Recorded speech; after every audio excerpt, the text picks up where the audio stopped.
English premier league ফুটবলে হামজা চৌধুরীর সাবেক ক্লাব লেস্টার সিটির মুখোমুখি হয় কিছুক্ষণ আগের ম্যাচে চেলসি।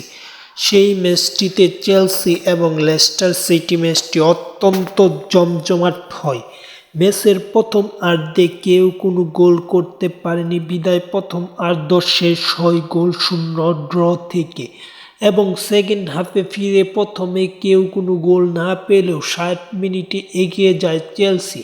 পরবর্তীতে চেলসি আর পিছনে তাকায়নি, এই ১-০ গোলের লিড নিয়েই ম্যাচ শেষ করে তারা এবং ১-০ গোলের ব্যবধানে জয় পেয়েছে চেলসি এবং এই ম্যাচটি জিতে তারা এখনও চ্যাম্পিয়ন রেসে টিকে আছে। কিন্তু চ্যাম্পিয়ন রেসে টিকে থাকলেও তাদের চ্যাম্পিয়ন হওয়াটা অত্যন্ত কঠিন ব্যাপার। কিন্তু চ্যাম্পিয়ন্স লিগে খেলার সুযোগ আছে এখনও, তারা আছে পয়েন্ট টেবিলের ৪ নম্বরে। অপরদিকে যদি লেস্টার সিটির কথা বলি, তারা বাজে অবস্থানে আছে, তারা আছে পয়েন্ট টেবিলের ১৯ নম্বরে। রেলিগেশন এড়ানোই তাদের লক্ষ্য।